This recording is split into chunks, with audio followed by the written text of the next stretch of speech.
Sometimes it only takes a moment, a small act of kindness, a hand offered in a crowded room, to change the course of two lives forever. In a town where old money ruled quietly and outsiders were seen but not welcomed, a struggling mechanic and a simple woman crossed paths in the unlikeliest of places. Neither of them knew that a single choice, made in a heartbeat, would set them on a journey filled with heartbreak, healing, and the quiet magic of second chances. Their story isn't about grand gestures or easy victories. It's about the kind of courage it takes to stay when walking away would be simpler. It's about finding home not in a place, but in a person. Before we dive into this heartwarming journey of hope, love, and resilience, if you enjoy emotional storytelling that uplifts and inspires, please consider subscribing to the channel. Your support means the world and helps us bring more beautiful stories like this one to life. Now let's begin. A poor mechanic helped a simple woman who was humiliated at a will reading. Moments later, she inherited everything. Ethan Cole wiped his hands on a ragged cloth, the scent of motor oil clinging stubbornly to his skin no matter how hard he scrubbed. Outside, the autumn air was crisp, biting through the thin fabric of his work shirt as he locked the garage for the afternoon. He glanced at the worn invitation tucked into his pocket, the gold-embossed letters already smudged with grease. You are cordially invited to the reading of the last will and testament of Walter Prescott. Ethan hadn't expected it. Walter Prescott was a wealthy, reclusive man who lived in the grand White House at the end of Sycamore Lane. Ethan had repaired his battered pickup truck a few times, always refusing extra payment, no matter how insistently the old man had pressed a few extra bills into his hand. To Ethan, kindness wasn't a transaction. It was just right. Still, it felt strange walking into the Prescott and Allen law offices, a place he'd only ever driven past, not into. The lobby smelled faintly of leather and old paper, and the heavy wood paneling seemed to swallow sound. He shifted uneasily as he stepped into the main room where a group had already gathered, a mix of sharp suits, silk scarves, and polished shoes clicking against the marble floor. They didn't belong to his world, and clearly neither did the woman sitting alone on the far side of the room. She wore a simple gray dress that looked a few years out of date, her hands twisting nervously in her lap. Her shoes were scuffed, her hair loosely pinned back, a few stubborn wisps escaping. She looked like she wanted to disappear into the chair. Their eyes met briefly, hers wide with a kind of startled sadness, and Ethan's heart squeezed unexpectedly. She reminded him of a lost kitten, uncertain whether to trust or run. The others noticed her too, but in a different way. Murmured comments rippled through the room, not even attempting to hide disdain. Probably some charity case, a woman with blood-red nails whispered loudly to her companion. No idea why she's here, a portly man in a tailored blazer muttered. Ethan felt a flicker of anger rise, uncharacteristic and fierce. Without a second thought, he crossed the room and slid into the empty chair beside her. Hey, he said softly, offering a small, easy smile. You look about as comfortable here as a turkey at Thanksgiving. For a moment, she just blinked at him, as if unsure whether she was the target of another jab. Then slowly, her lips curved into the faintest, shyest smile. I feel like one too, she admitted, voice barely above a whisper. Ethan chuckled under his breath. Well, you're not alone. The tension in her shoulders eased just a fraction. He extended his hand. Ethan. Grace, she said, placing her hand in his, her touch feather-light. Grace Hamilton. Before Ethan could say more, the double doors creaked open, and an older man in a sharply pressed suit entered, a stack of documents in his hands. Thank you all for coming, the man began, his voice smooth and formal.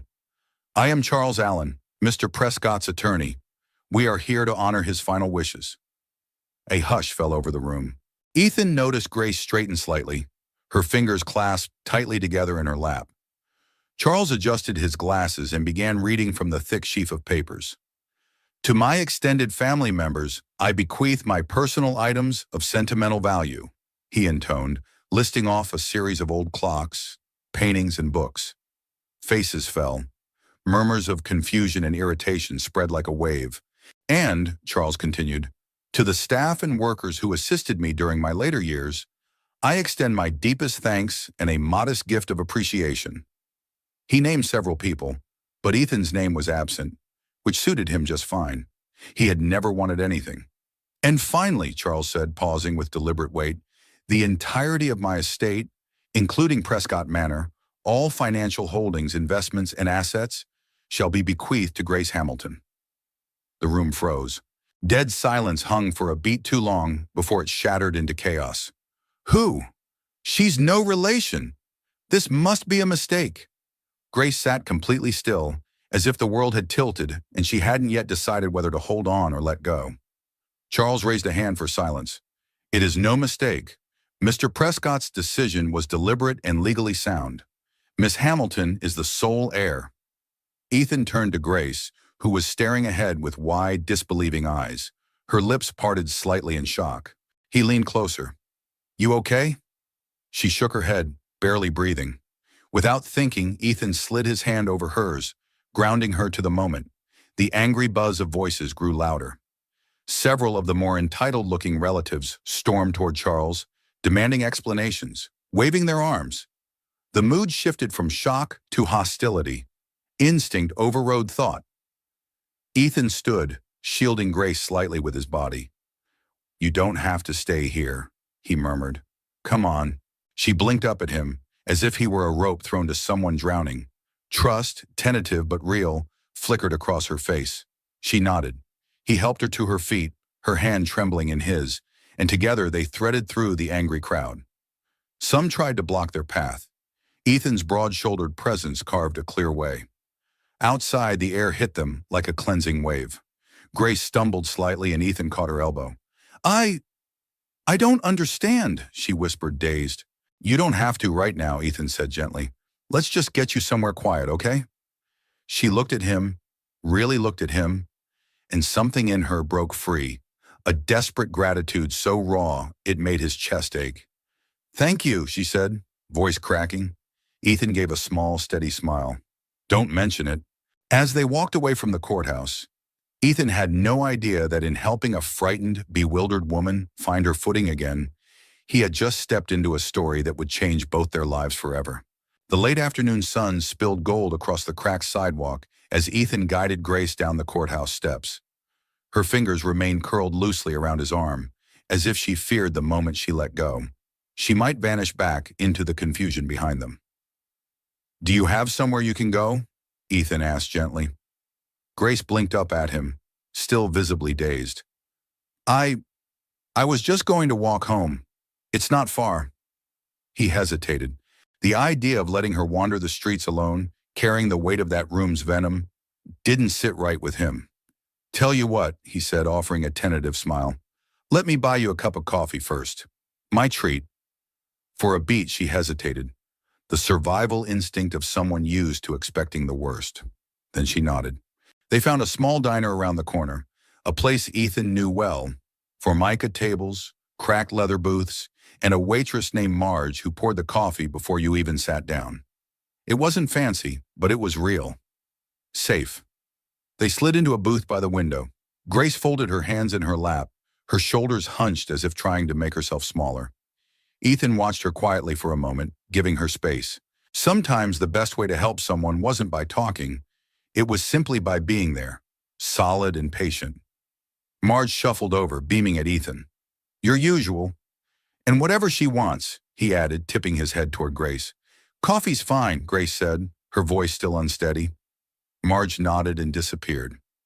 Outside, the world went about its business, unaware that just a few steps away, a life had been upended in the span of minutes. I don't understand any of this, Grace finally whispered, her eyes locked on the chipped edge of the table. You don't have to right now, Ethan said, his voice low, steady. It's a lot. She shook her head, blinking rapidly. Why me? I don't even know Mr. Prescott. I'm nobody. Ethan leaned back, studying her. There was a kind of raw honesty to her, the kind that couldn't be faked. No polish, no pretense. Just a woman overwhelmed and unprepared for the tidal wave that had crashed into her life. You must have meant something to him, Ethan said. Grace gave a brittle laugh. That's hard to believe. Before he could answer, Marge returned with 2 mugs of steaming coffee and a basket of warm cornbread. She winked at Ethan as she set it down, then bustled away without a word. Grace wrapped her hands around her cup, letting the heat seep into her palms. I grew up in foster homes, she said suddenly, her voice quiet. Never knew my parents. Moved around a lot. Never stayed anywhere long enough to put down roots. Ethan listened, sensing that the words cost her something to say. I always thought, maybe someday I'd find someone who wanted me, who saw me, she said, her voice trembling. But I learned not to hope too much. Easier that way. Something tightened in Ethan's chest. So when I got that letter about the will reading, I thought maybe it was a mistake. Maybe they needed someone to serve coffee or sweep up after. She smiled faintly, self-mocking. You deserve more than crumbs, Grace, Ethan said, the words slipping out before he could stop them. She looked up, startled. You deserve to be chosen, he said simply. For a long moment, neither of them spoke. The diner's chatter faded into a low hum, the world narrowing to the space between them. Then Grace looked down again, blinking hard. I don't know how to be someone worth choosing, she whispered. Ethan wanted to tell her she already was, but he sensed she needed time to believe it herself. Instead, he picked up a piece of cornbread and broke it in half, sliding one piece toward her. Start with coffee and cornbread, he said lightly. The rest will come. A soft, real smile curved her lips. The first he'd seen from her that wasn't tight with fear or sadness. Outside, the sun dipped lower, casting long shadows across the street. Inside, two strangers, both a little battered by life, shared a quiet, stubborn kind of hope. Later, as they stepped back outside, the courthouse loomed in the distance, a stark reminder of the chaos still waiting for her. Grace hugged herself, shivering slightly despite the mild evening. You don't have to go back in there, Ethan said. Not tonight. But I have to figure out what happens next, she said, her voice thin. You will, he said firmly, but not alone. Grace looked at him, really looked, and in that moment, Ethan felt something shift. A thread connecting two people who, until today, had been adrift in separate storms. A black sedan pulled up across the street, sleek, expensive, and entirely out of place in this town. From the driver's seat, a man in a tailored suit stepped out, scanning the sidewalk with sharp eyes. His gaze locked onto Grace. She flinched. You know him?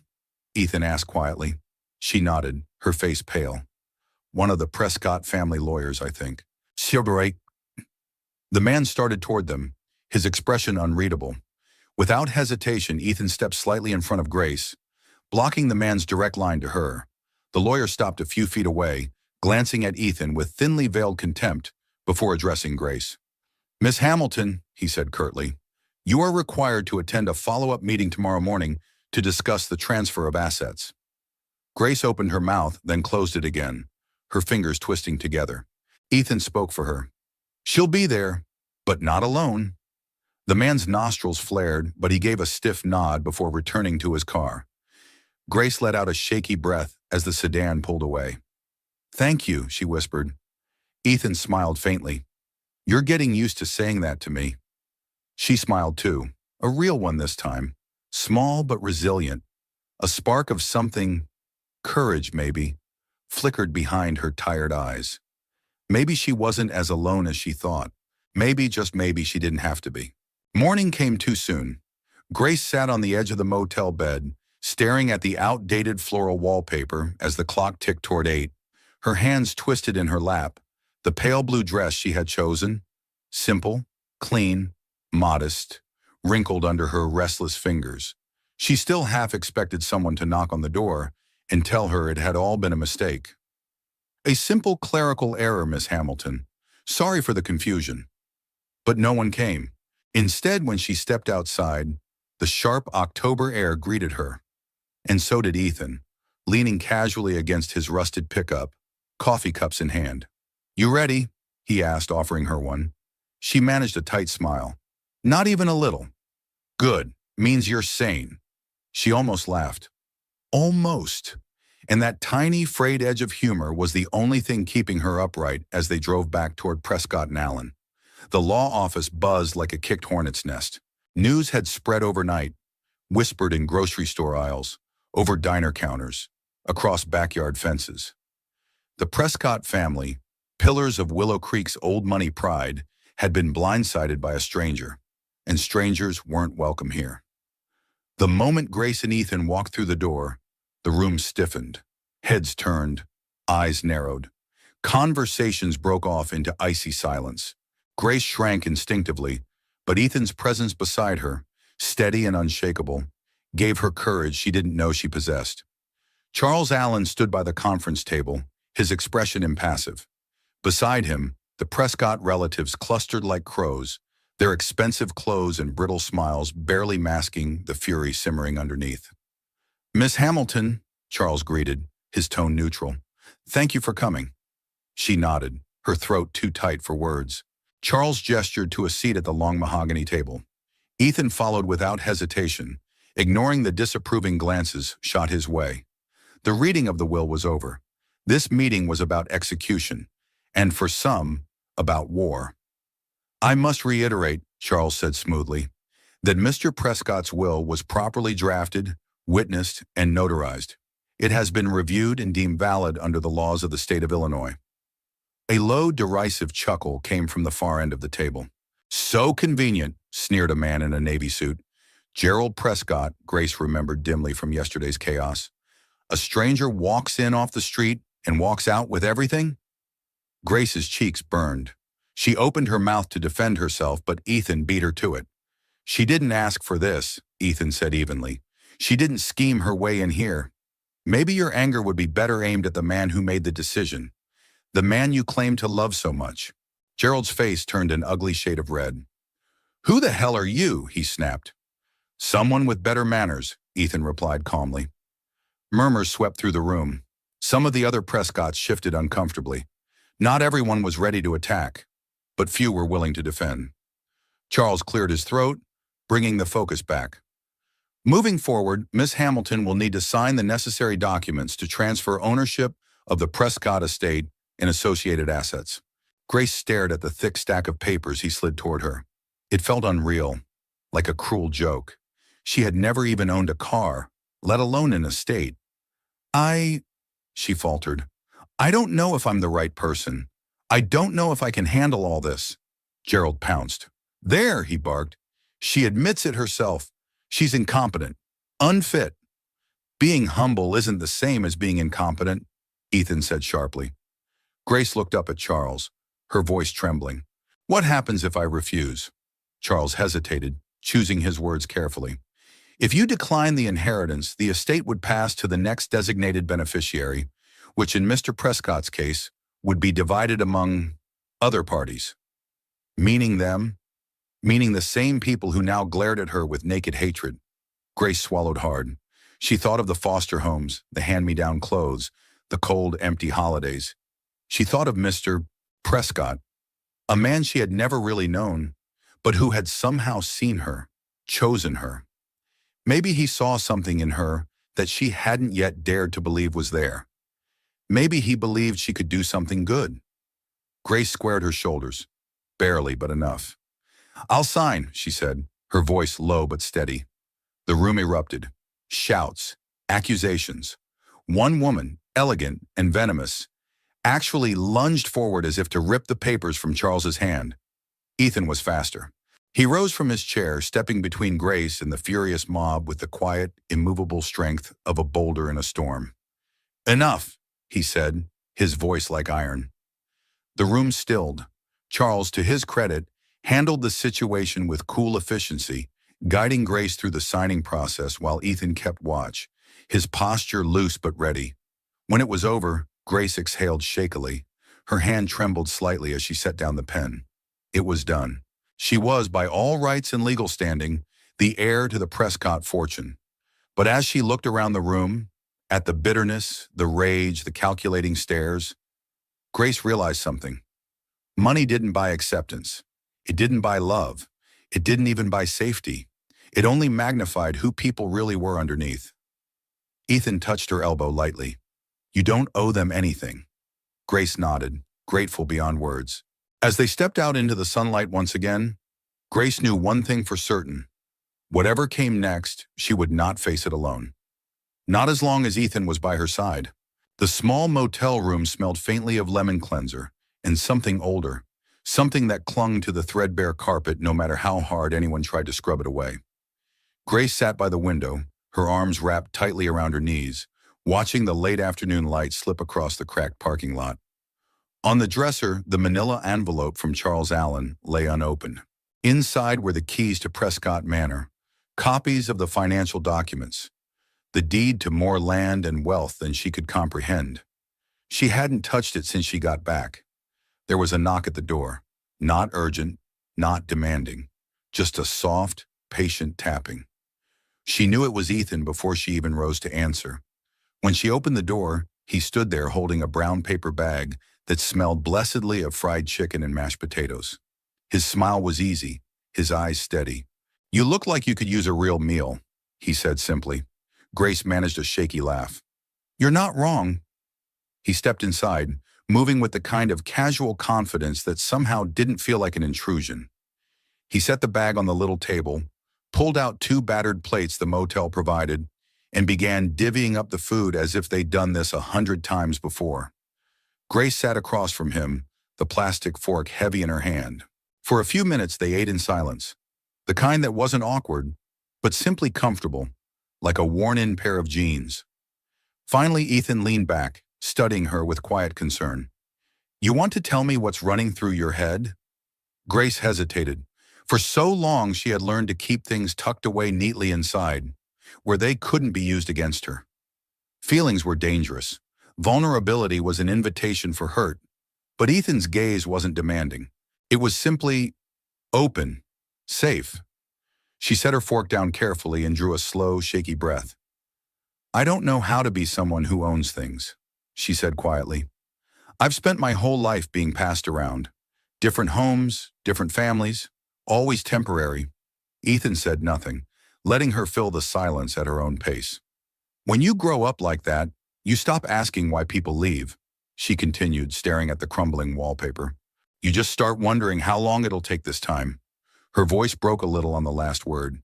Ethan's hands rested on the table, palms up. An unspoken offer, not a demand, a gesture so simple it undid her. She placed her hands lightly in his, feeling the calluses, the warmth. "I don't know why Walter Prescott chose me," she whispered. "I don't know what he saw that I can't." Ethan's thumbs brushed over the backs of her hands, steady and sure. "Maybe," he said slowly, "he saw someone who still had goodness in her, someone who hadn't let the world make her hard." Grace blinked rapidly, fighting the sting in her eyes. "I don't feel good," she said, her voice raw. "I feel like a mess." "Goodness isn't about being perfect," Ethan said. "It's about staying soft in a world that tries every day to make you hard." The words slipped into her chest like sunlight through a crack. For a long moment, Grace simply breathed, in, out, letting the truth of it settle in her bones. Slowly, she pulled her hands back and wiped at her eyes with the sleeve of her sweater. "I don't even know where to start," she admitted. "One step at a time," Ethan said. "That's all anyone can do." She gave a watery chuckle. "You make it sound so easy." "It's not," he said, smiling, "but it's easier when someone's walking with you." There was a knock at the door again, sharper this time. Grace tensed instinctively, but Ethan rose first, moving between her and the door without hesitation. He cracked it open. A bellhop, no older than 20, awkward in his ill-fitting uniform, stood there holding a bouquet of wilting flowers and an envelope. "For Miss Hamilton," he said, shifting nervously from foot to foot. Ethan took them, thanked the boy, and closed the door. Grace frowned. "Who would send me flowers?" Ethan scanned the card tucked among the stems, his jaw tightening. "Gerald Prescott," he said shortly. Grace's stomach twisted. She opened the envelope with trembling fingers. Inside was a formal, icy note. "Miss Hamilton, given your inexperience and precarious background, I highly recommend reconsidering your position regarding Mr. Prescott's estate. It would be in everyone's best interest, including yours, to decline the inheritance before further embarrassment ensues. Regards, Gerald Prescott." The words burned across the page, each one a thinly veiled threat. Grace crumpled the letter with a choke sound, fighting the familiar tide of self-doubt and fear. "I can't do this," she whispered, voice trembling. "They'll never let me be anything but a mistake to them." Ethan crossed the room in 3 strides, cupping her face gently between his hands. "Listen to me," he said, voice fierce but low. "You don't owe them anything. Not an explanation, not an apology. You have just as much right to that future as they ever did." "But what if I fail?" she choked. "Then you fail forward," he said simply. "You get back up. You learn. You live. That's more than most of them have ever done." Tears slipped down her cheeks, but this time she didn't hide them. She let them fall, and Ethan let her. No platitudes, no empty promises, just presence, just truth. After a long while, when the worst of it had ebbed, Grace pulled back and gave him a tremulous smile. "You're not going to let me give up, are you?" "Not a chance," he said, grinning. And for the first time since this impossible journey had begun, Grace felt the fragile bloom of something unfamiliar and precious. Hope. Real, stubborn, breathtaking hope. Maybe she didn't have to be who the world told her she was. Maybe, just maybe, she could be something more. And she wouldn't have to figure it out alone. The next morning broke gray and heavy, a soft drizzle misting the narrow streets of Willow Creek. The kind of day that made even the most hopeful souls feel weighed down. Grace sat at a worn wooden table in a small cafe just off Main Street, the windows fogged from the damp chill. Before her sat 2 steaming mugs of coffee, untouched. Across from her, Ethan nursed a cup of his own, his jacket draped over the back of his chair, his eyes never far from her face. "You've been quiet," he said after a long moment. Grace stared at the pile of documents spread across the table. Legal papers, bank account statements, property deeds, each one a silent testament to the impossible reality she now carried. "I don't know if this is a blessing or a curse," she admitted, her voice barely above a whisper. Ethan leaned forward, elbows resting casually on the table, his gaze steady. "Maybe it's both. Life usually is." She gave a soft, humorless laugh. "I never wanted anything like this. I never even thought it was possible. Owning a house, having a savings account, much less an entire estate."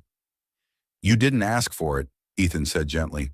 "But maybe you're exactly the kind of person who's supposed to have it." Grace lifted her gaze to him, searching his face for any sign of sarcasm or pity. She found none. "You're kind," she said quietly.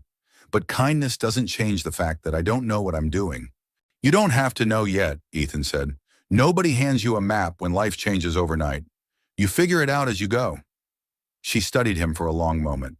There was something about Ethan, something unshakably solid. He didn't make things seem easy, but he made them seem survivable. "I'm scared," she admitted, the words raw and unfiltered. "Good," he said simply, smiling a little. "Means you care."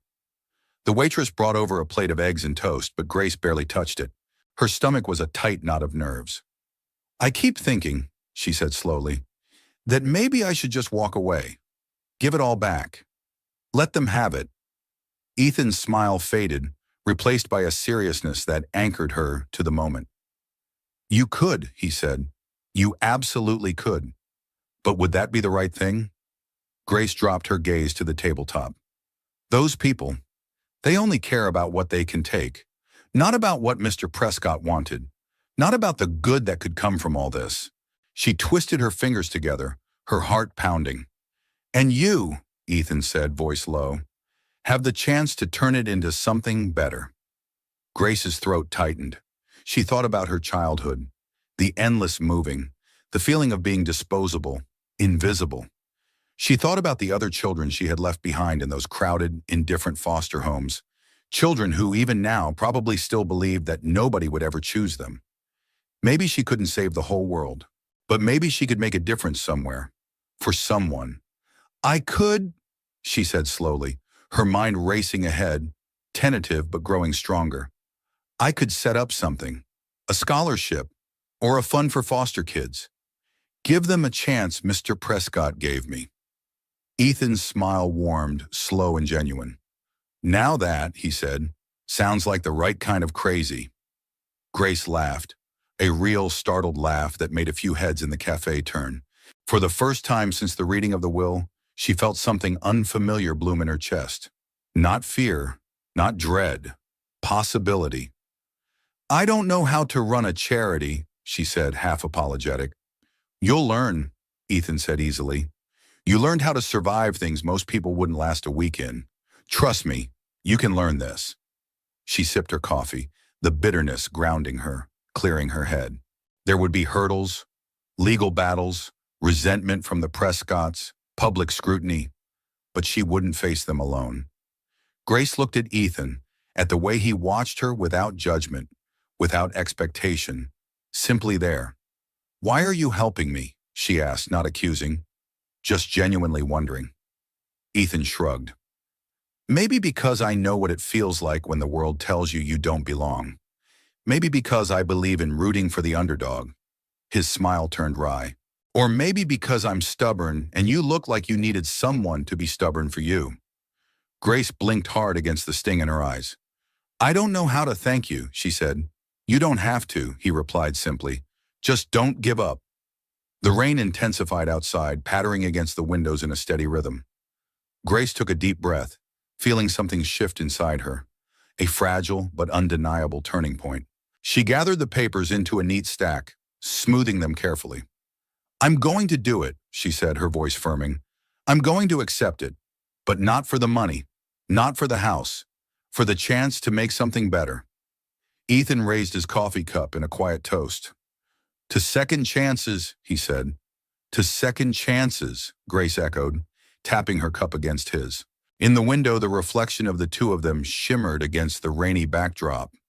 Two unlikely allies, weathering the storm together. Grace didn't know what tomorrow would bring, but for the first time in a long time, she believed she could meet it standing tall. Maybe Walter Prescott had seen something in her after all. Maybe, just maybe, she was stronger than she had ever dared to believe. The first rock shattered the garage window late that night. Ethan jolted awake at the sound of breaking glass, heart hammering. For a moment, he lay frozen in bed, listening. Another thud followed, something heavy striking the metal siding of the shop out back. He was halfway into his jeans before his mind fully caught up. Trouble. Real trouble. By the time he reached the porch, the night was a chaos of shadows and motion. Figures, two, maybe three, scrambled back into a dark sedan that screeched away down the street, tires kicking up loose gravel. Ethan cursed under his breath, rushing toward the garage. The front bay window gaped open like a missing tooth, jagged glass littering the concrete. Spray-painted words screamed across the garage door in red slashes. Thief, fraud, go back to where you came from. Ethan stood there for a moment, breathing hard, fists clenched. The cold bit through his thin t-shirt, but it wasn't the chill that made him shiver. It was rage. Not for himself. He could take a few broken windows. But for Grace. They were coming for her, and they weren't going to stop. At first light, Grace arrived at the garage, a brown paper bag of muffins in her arms, her face lighting up when she spotted Ethan outside. The smile faltered when she saw the broken glass. Oh no, she breathed, hurrying to him. What happened? Ethan rubbed a hand through his hair, the fatigue showing more today than usual. Some folks aren't too thrilled about you sticking around, he said dryly. She set the muffins down and traced a finger lightly over the vandalized words, her expression tight. I'm sorry, she whispered. Don't be, he said instantly. You didn't do this. Their hate was already there. You just gave them something to aim at. But your garage. I can fix a garage, Ethan said, smiling a little. Not the first time life's handed me a mess to clean up. Grace blinked back tears, feeling guilt coiled deep in her chest. I shouldn't have dragged you into this, she said. You didn't drag me anywhere, Ethan said, his voice low, steady. I walked in, eyes open. She looked at him then, really looked, and saw not just a man who had come to her rescue, but a man who refused to let the darkness of others dim his own light. I don't deserve this, she said, voice cracking. Grace, Ethan said gently, stepping closer. Maybe it's not about what we think we deserve. Maybe it's about what we're willing to fight for. She stared at him, heart thudding painfully. Fight. She had spent her whole life surviving, scraping by, disappearing when necessary. But this was something different. This was standing her ground. For the first time, she wasn't just surviving. She was choosing to live. The attacks didn't stop. By midweek, Grace received a formal notice. Gerald Prescott and several other distant relatives had filed a lawsuit contesting the will's validity, citing mental incompetence and undue influence. The lawsuit papers arrived via courier, delivered with a smug flourish that made Grace's stomach twist. Charles Allen assured her that Walter's will had been airtight, the legal equivalent of a fortress, but court battles had a way of dragging the truth through the mud. "You need to be prepared," Charles said during their meeting. "They'll attack your character, your background, anything they can find." Grace nodded numbly, the weight of it pressing down on her chest. After the meeting, she found Ethan waiting outside, leaning against the battered hood of his truck, arms crossed casually. He took one look at her face and straightened. "Bad news." "Nothing unexpected," she said, forcing a shaky smile. "Just confirmation that this is going to get ugly." Ethan opened the passenger door without a word, motioning her inside. They drove in silence for a while, the town rolling past. Familiar streets that now felt foreign, watchful. Finally, Ethan spoke. "You don't have to fight this alone." Grace looked over at him, at the strong lines of his profile, the calm set of his mouth. "I know," she said, her voice soft. She did know, and that knowledge, that someone would stand with her, even when it wasn't easy, gave her a strength she didn't know she possessed. "Besides," Ethan added, glancing at her with a grin, "you're scrappier than you look." She laughed, surprising them both. Maybe it was the adrenaline. Maybe it was the sheer ridiculousness of it all. Or maybe it was something else, the beginning of hope refusing to be crushed under fear. Later that evening, they sat on the tailgate of Ethan's truck, parked at the edge of Willow Creek where the fields stretched endless and golden under the dying light. Grace sipped from a thermos of coffee, legs swinging idly. "You ever wonder," she said, "what your life would have been like if just one thing had been different?" Ethan tilted his head, considering. "Sure," he said, "but I figure every detour, every bump, brought me here, to this." He nudged her shoulder lightly. "And I'm not sorry about that." Grace smiled, the kind of smile that didn't have to fight its way past walls. Neither of them said it, not yet, but the truth hung between them, gentle and certain. This was more than survival, more than stubbornness. It was the beginning of something real, and no lawsuit, no broken window, no small-town whisper could take that away. The sun dipped low, casting a fiery glow across the old barn and the battered garage. Ethan wiped sweat from his brow with the back of his hand, surveying the damage left from the vandalism. Shards of glass still littered the ground. The spray paint had been scrubbed off, but faint stains remained like scars across the garage door. He hadn't said anything to Grace yet, hadn't told her that the insurance money wasn't enough, hadn't told her that the repairs would cost more than he could spare, because Ethan Cole didn't take handouts. Not from anyone, not even from her, especially not from her. He heard the crunch of gravel and turned to see Grace approaching, carrying a folded envelope in her hand. Her face was open, hopeful. "I talked to Charles," she said, her voice bright but nervous. "There's a fund already set up for the estate's upkeep. It's legal, it's above board, and, well, the garage is technically part of the property, Mr. Prescott included." She held out the envelope, a check, Ethan realized, and smiled, small but sincere. "I want you to have this," she said, "for the repairs, for everything you've done." For a long moment, Ethan just stared at it. He could feel the old stubbornness rising up, a bitter taste at the back of his throat. Pride, independence, the two things he clung to when the world took everything else. "I can handle it," he said roughly, stepping back. Grace blinked, the smile faltering. "Ethan, it's not charity, it's—" "I said I can handle it," he snapped, sharper than he intended. Grace recoiled slightly, color draining from her face. An awful silence fell between them, heavy and brittle. Ethan cursed himself inwardly, but the words kept spilling out, fueled by old wounds he hadn't even realized were bleeding again. "I'm not some project for you to fix," he said, quieter now but no less raw. "I don't need saving." Grace stood very still, the envelope crumpling slightly in her hand. "I never thought you did," she said, her voice breaking. "I just wanted to help, like you helped me." The weight of her words landed harder than any blow. Ethan ran a hand through his hair, frustration and guilt tangling inside him. "I'm sorry," he muttered, voice hoarse. I just, I've spent my whole life standing on my own. I don't know how to lean. Grace swallowed hard, blinking back tears. I get it, she said softly. Believe me, I do. She set the envelope carefully on the hood of his truck, her hands trembling just a little. I'm not trying to take anything from you, Ethan. I'm just trying to stand with you, if you'll let me. Sanuv Harnum. Then she turned and walked away, her steps slow but steady, leaving him standing there in the golden light, the check fluttering slightly in the breeze. Ethan spent the rest of the evening patching what he could, each swing of the hammer a futile attempt to beat back the gnawing feeling inside him. Guilt, loneliness, fear. Not fear of losing Grace. She wasn't his to lose. Fear of letting her in. Fear of what it would mean if he needed someone.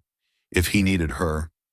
When the last nail was driven and the last board secured, he sat on the tailgate of his truck, staring at the darkening horizon. He thought about Grace, about the way her eyes lit up when she talked about helping others, about the quiet strength she carried beneath all that fear and uncertainty. He thought about the life he had built for himself, solid, simple, solitary, and how somehow it had all started to feel hollow. Maybe standing alone wasn't the only kind of strength.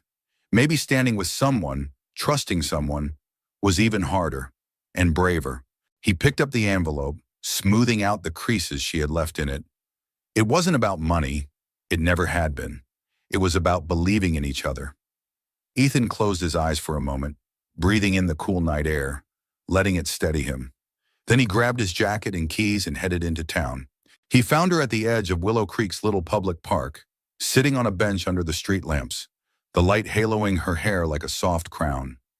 She didn't look up when he approached, her arms wrapped around herself against the chill.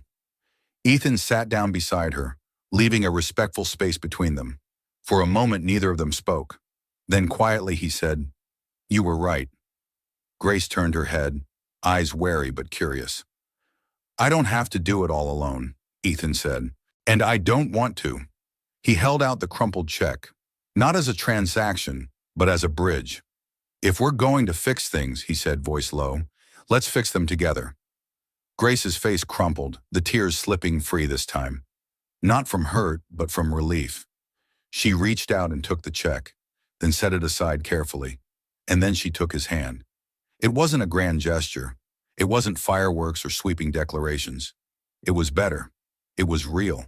Two people, broken and stubborn and scared, choosing, quietly, deliberately, to lean on each other. The wind picked up, rustling the leaves around them. Somewhere in the distance, the church bells chimed the hour. And for the first time in a long time, Ethan Cole didn't feel alone anymore. The scent of fresh lumber and oil filled the air, blending into something that smelled almost like hope. Ethan leaned against the tailgate of his truck, arms crossed, watching the activity around the garage. For the first time in weeks, the place buzzed with energy. Not the angry, destructive kind, but something better, something healing. Grace stood near the front bay, holding a clipboard almost comically oversized compared to her slender frame. A determined crease between her brows as she directed two local contractors on where to mount the new signage. "Maybe a little higher," she called out, shading her eyes against the sun. Ethan chuckled under his breath. 2 months ago, she wouldn't have dared raise her voice above a murmur. Now she commanded attention without even trying. It suited her. The old battered garage doors had been replaced, the broken windows repaired, the exterior repainted in a fresh coat of deep, welcoming blue. Above it all, a brand new sign gleamed in the sunlight. The Willow Creek Skills Center. A place where teenagers who had fallen through society's cracks could learn a trade, rebuild their futures, maybe even rebuild themselves. It had been Grace's idea, all of it. After the lawsuits, the threats, the long nights doubting herself, she had stood up, dug her heels into the earth, and decided to turn the inheritance into something bigger than herself. Watching her now, Ethan felt something deep in his chest. Something that had started as admiration, but had grown into something far more dangerous and far more precious. Love. Not the kind that came in a rush of passion and fireworks, but the slow, steady kind that built itself brick by brick, like a house meant to last a lifetime. He pulled himself away from the truck and walked over just as Grace finished giving directions to the contractors. "Boss lady," he teased lightly. She turned, cheeks flushing a little, but smiling nonetheless. "Someone's got to keep you in line." "I'm terrified," he deadpanned. She laughed at a sound that still caught him off guard sometimes, like sunlight through storm clouds. "Seriously, though," he said, softer now, "you've done something good here." Grace looked around, taking it in. The gleaming new tools lined up neatly, the clean concrete floors, the half-finished workstations waiting for their first students. "It's not just me," she said. "You've been here every step." Ethan shrugged. Wouldn't have missed it for the world. Her eyes softened, and for a moment, the world shrank down to just the two of them, the hum of drills and hammers fading into the background. Before either could say more, the rumble of a bus engine caught their attention. Grace's stomach flipped nervously as she watched the yellow school bus pull up along the curb. Today wasn't just the unveiling of the center, it was also orientation day. The first group of kids arriving, skeptical and bruised by life, just like she had once been. The bus door creaked open, and out they came. A lanky boy with angry eyes and a defensive slouch. A girl with hair dyed electric blue and a chipped black nail polish. Two brothers barely into their teens, clinging to each other with matching scowls. All of them carried the same look Grace recognized in herself. The look of someone who expected disappointment. Grace's heart thudded painfully. "What if they don't want to be here?" she whispered. Ethan nudged her lightly with his elbow. "Then we show them why they should." She nodded, drawing a deep breath to steady herself, and crossed the lot to meet them. The kids hovered near the bus, wary. "Hi," Grace said, her voice clear but kind. "I'm Grace. This is Ethan. Welcome to the Skills Center." No one replied immediately. One of the younger boys, maybe 11, 12, kicked at a pebble on the ground. "What is this place anyway?" the girl with blue hair asked, arms crossed tightly over her chest. "It's a place to learn," Grace said. "Welding, carpentry, auto mechanics, real skills, real futures." The lanky boy scoffed. "Yeah, right. Like anyone cares what happens to us." Grace stepped closer, refusing to let fear shrink her now. "We care," she said simply, "and we're not going anywhere." Slowly, so slowly it was almost imperceptible, the hostility in the group eased a fraction. Not trust, not yet, but maybe the first crack in the walls they had built around themselves. "Come on," Ethan said, flashing an easy smile. "We'll show you around. And if you're lucky, Grace might even let you near the power tools." A tentative ripple of laughter stirred among the group. Grace caught Ethan's eye and mouthed, "Thank you." He just winked. By the end of the afternoon, the kids had started exploring the center, inspecting the tools, trying out the workbenches, even daring a few questions. Grace watched from the doorway as Ethan demonstrated how to sand a block of wood properly, his voice low and patient. The two brothers from earlier hovered nearby, inching closer with each passing minute. Hope, Grace thought, wasn't always loud. Sometimes it was quiet. Sometimes it looked like a rough sketch on scrap wood or a crooked birdhouse built with trembling hands. And sometimes it looked like Ethan Cole, smiling at a kid who had never had a reason to smile back before. That evening, as the last bus pulled away and the center grew quiet again, Grace and Ethan sat on the front steps, watching the sunset bleed across the sky in strokes of gold and crimson. "We did good today," Ethan said, his voice rough with quiet pride. "We did," Grace agreed, leaning her head lightly against his shoulder. Neither spoke for a while. There was no need. Some things didn't need words. They just needed to be felt, deep and true and fierce enough to outlast any storm. Together, they watched the light fade from the sky, knowing they had built something real, something that could weather whatever came next. Together.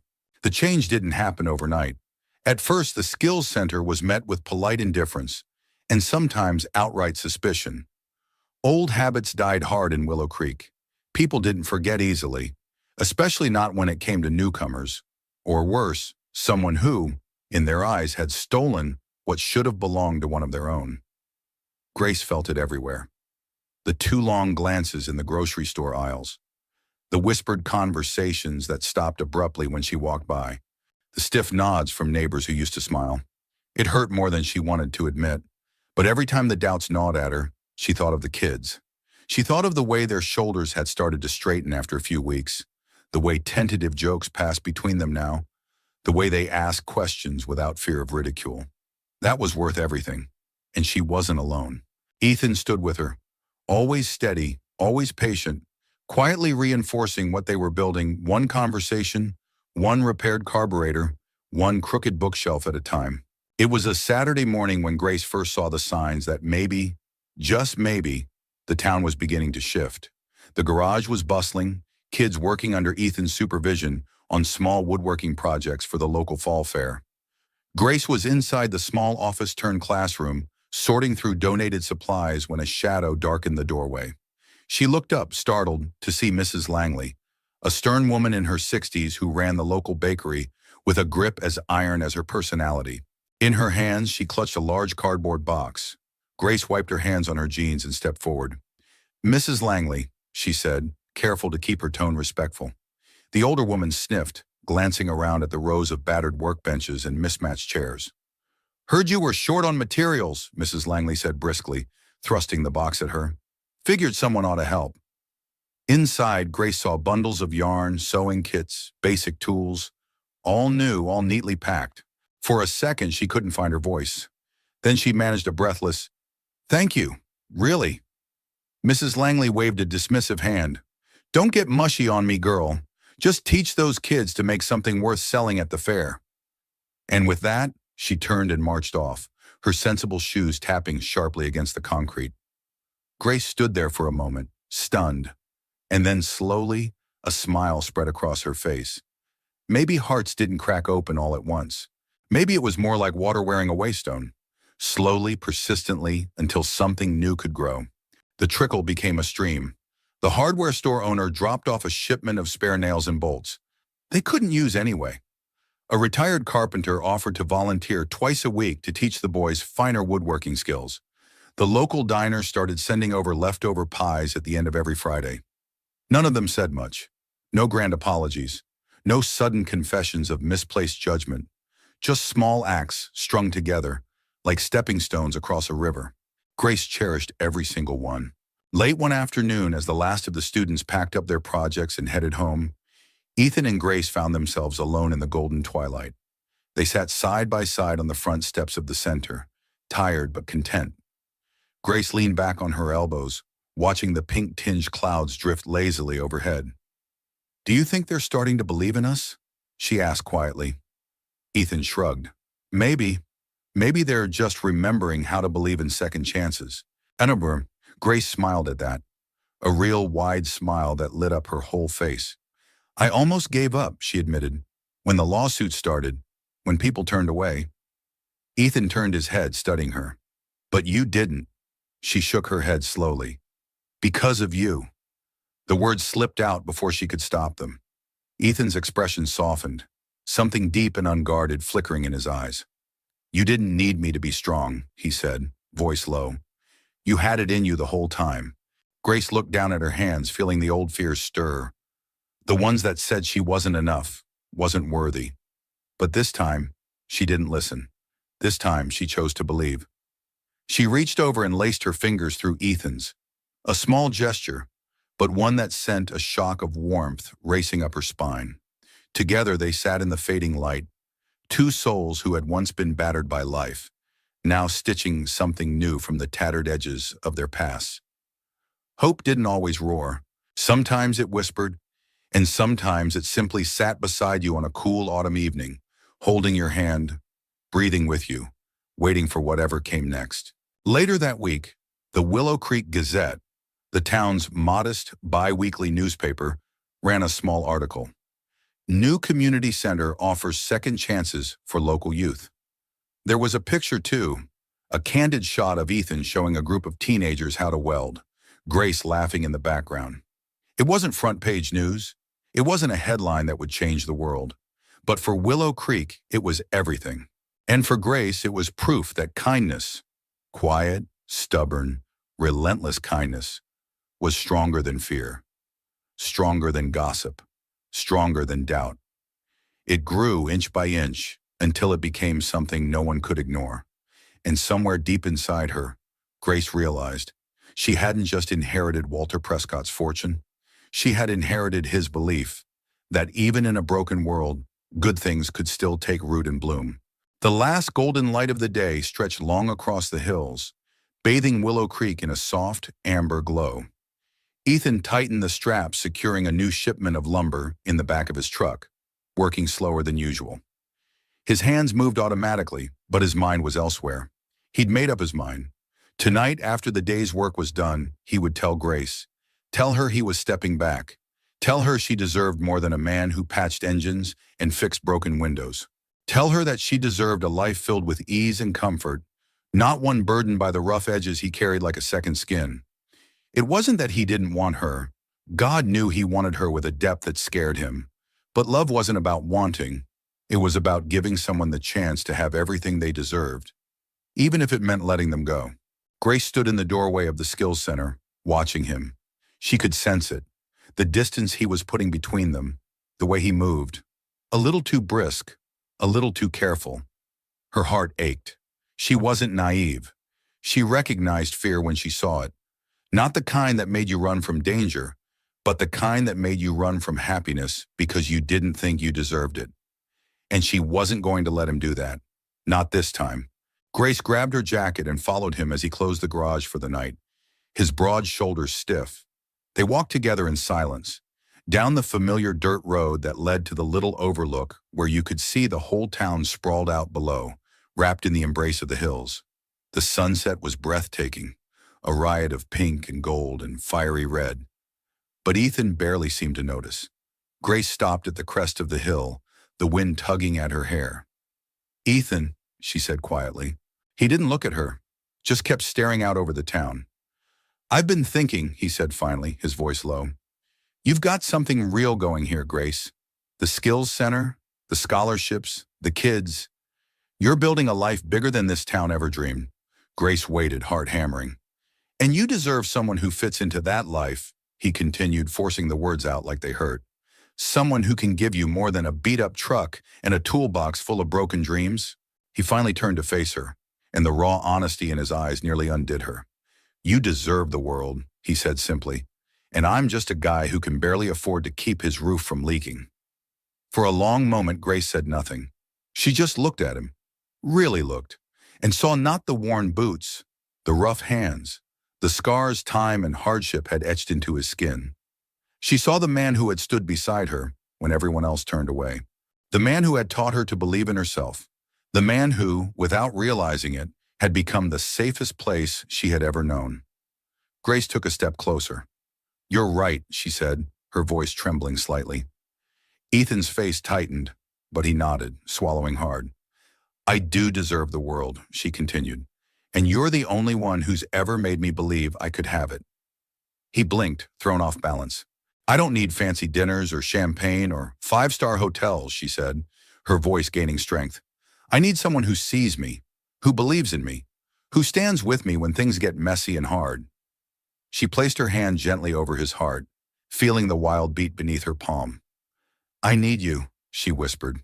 Ethan stared at her, disbelieving. "You could have anyone," he said hoarsely. "I don't want anyone," she said fiercely. "I want you." For a moment the world stood still, just the wind in the grass, the slow sinking of the sun, the sound of two broken hearts daring to heal.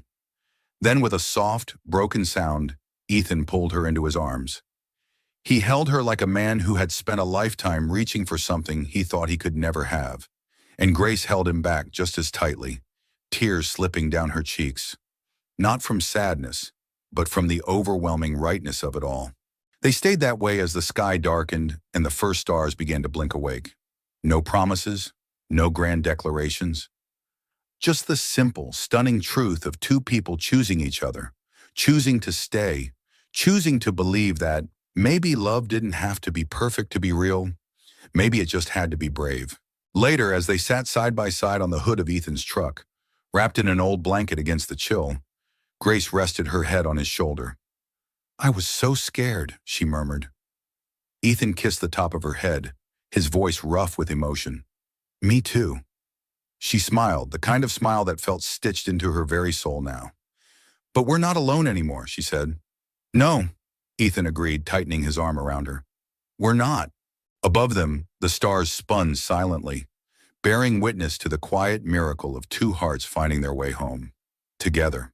The morning of the grand opening dawned bright and clear, as if the universe itself had decided to bless the day. Grace stood at the front of the newly finished Skills Center, smoothing the front of her simple navy dress, nerves fluttering in her stomach like 1,000 tiny wings.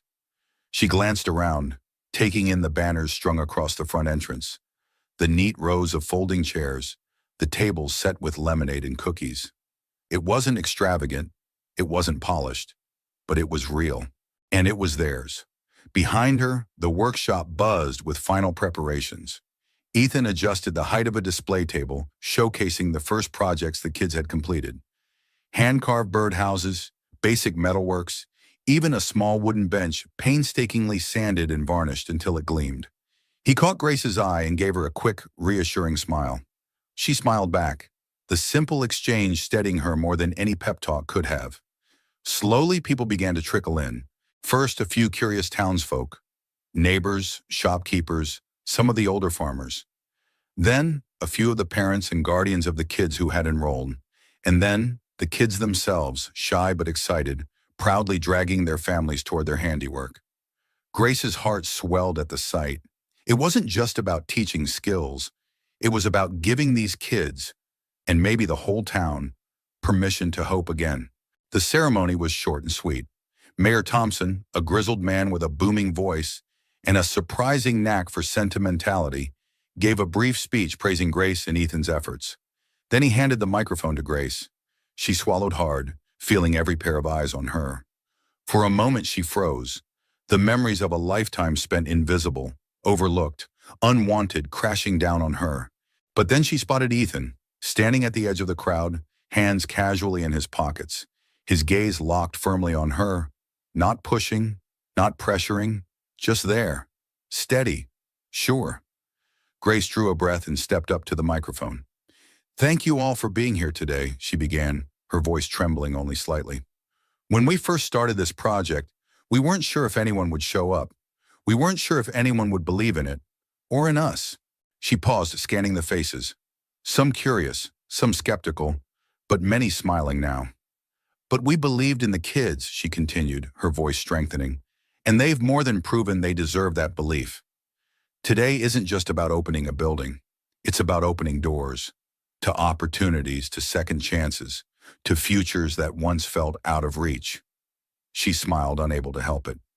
"Thank you for letting us be a part of that." A warm ripple of applause swept through the crowd. Nothing thunderous or showy, but real, and that was enough. Afterward, Grace wandered through the center, chatting with parents, answering questions, stealing glances at the kids proudly showing off their projects. At one point, a small hand tugged at her sleeve. Grace looked down to find Jake, one of the brothers who had come to them wary and silent, holding out a small, rough-hewn object. It was a clock. The frame was uneven, the paint a little messy, but the hands ticked steadily, bravely, across the handmade face. Jake's cheeks flushed bright red as he shoved it into her hands. "For you," he mumbled. Grace's throat tightened painfully. She knelt down so they were eye level. "Did you make this?" she asked, awed. Jake shrugged awkwardly. "Mr. Ethan showed me how, but I picked the colors." Grace ran her fingers lightly over the painted numbers, a bright, cheerful blue. "It's beautiful," she said, her voice thick with emotion. "Thank you." Jake ducked his head, clearly embarrassed but pleased. As he scampered off to find his brother, Ethan appeared at her side. "Looks like you're officially loved," he teased, nudging her shoulder. Grace laughed, blinking back tears. "I don't think I've ever gotten anything so perfect," she said. Ethan didn't say anything. He just looked at her. Really looked. And Grace felt the truth settle between them. This wasn't just about the kids, or the town. This was about both of them finally finding a place where they belonged, together. That evening, after the crowd had thinned and the last folding chair had been stacked away, Grace and Ethan sat on the front steps of the center, sipping lukewarm coffee from paper cups. The stars blinked to life above them, shy and steady. "Today was a good day," Grace said softly. Ethan nodded. "The best." They sat in companionable silence for a long moment, listening to the soft rustle of the wind in the trees. Then Ethan pulled something from his jacket pocket and held it out to her. It was a key. Grace frowned, puzzled. "To what?" He grinned. "The place next door. Old Walker's workshop. Thought it might make a good expansion someday." Grace's breath caught. "You bought it?" "Not yet," he said, his grin widening. "But I figured, maybe we could dream a little bigger." She laughed, a warm, incredulous sound, and threw her arms around his neck. "Yeah," she whispered against his ear. "Let's dream bigger." And then under the vast, forgiving sky, two dreamers, once lost, once broken, dared to imagine a future stitched together with hope, love, and second chances. A year later, the fields around Willow Creek stretched wide and golden beneath a warm September sky, and the town itself seemed somehow a little brighter, a little braver than it had before. At the heart of it all stood the Willow Creek Skills Center, no longer new but thriving, its walls lined with tools worn by use, its floors scuffed by countless eager feet. And in front of the old garage, now a place of laughter and learning and second chances, a crowd had gathered again. But this time it wasn't for an opening, it was for a wedding. Grace smoothed the front of her dress, her hands trembling slightly. It wasn't a traditional wedding dress. No sweeping train or embroidered veil. Just a simple ivory gown, soft and unadorned, tied with a ribbon at the waist. It was perfect. It was her. In the small office that had once housed nothing but dusty paperwork, now strung with white lights and wildflowers, Grace stood in front of a mirror, her reflection almost unrecognizable. Not because of the dress, but because of the woman she had become. Confident, hopeful, loved. A knock sounded at the door. "It's time," came Marge's cheerful voice. The diner waitress who had somehow, without being asked, become the unofficial wedding coordinator. Grace took one last steadying breath, tucked a loose strand of hair behind her ear, and stepped out into the sunlight. The ceremony was simple, just like everything they had built together. Chairs borrowed from the community center, bouquets gathered from the fields that morning. Friends and neighbors, some who had once doubted them, now beaming with pride. And at the end of the aisle, standing by a homemade arch draped in twining vines, was Ethan. He wore a suit that didn't quite fit, sleeves a little too short, collar a little too tight, but none of that mattered. All Grace saw was his face when he looked at her, like she was the only thing he'd ever been sure of. Their vows were handwritten, imperfect, beautiful. "I don't promise perfection," Ethan said, his voice rough with emotion. "I promise persistence. I promise to stand beside you. In the sunshine, in the storm, in the slow, quiet days in between." Grace's voice wavered, but she pressed on, tears shining in her eyes. "I promise to believe in us," she said, "even when it's hard, especially when it's hard." The rings were simple bands of gold. No diamonds, no frills, only symbols of something solid, something earned, something real. When the mayor pronounced them husband and wife, the small crowd erupted in cheers, the sound echoing against the hills like a hymn of hope. Ethan pulled Grace into his arms, lifting her clear off the ground as he kissed her, and laughter bubbled up between them. Messy, joyful, free. Not the kind of love found in fairy tales. The kind found in real life, messy, hard-fought, unbreakable. The celebration that followed was a patchwork of everything good. Lemonade in mason jars. Pies lined up on picnic tables. Children racing barefoot across the fields, shrieking with delight.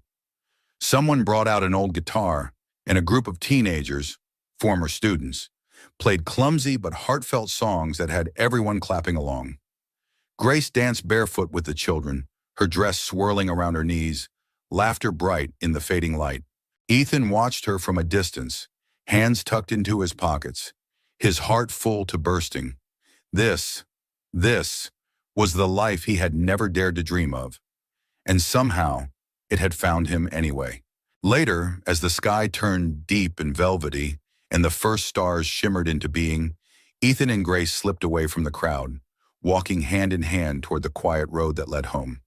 Their home, the old farmhouse they had spent the past 6 months restoring together, repairing walls, painting porches, planting a small, stubborn garden. It wasn't much to anyone else, but to them it was a kingdom. At the crest of the hill they paused, looking down over the town bathed in silver moonlight. "It's beautiful," Grace whispered. Ethan squeezed her hand. "You made it beautiful," he said. She leaned into him, resting her head against his shoulder, and for a long moment they simply stood there, letting the quiet wash over them, letting the life they had fought for settle around them like a second skin. Not perfect, not easy, but theirs, built with kindness, reinforced with hope, rooted in love. And as the cool breeze rustled through the trees and the lights of Willow Creek blinked warmly below, Grace knew, deep in her bones, that she had finally, truly come home. Not to a place, to a person, to a life, to a forever that wasn't gilded or grand, but simple and strong and exactly enough. And in that small, perfect moment, she understood. Sometimes the greatest miracles weren't the ones you saw coming. They were the ones you built, piece by precious piece, with the ones who chose to stay. We'd love to hear from you. Where are you watching from today? It's always amazing to see how these heartfelt stories bring people together from all around the world.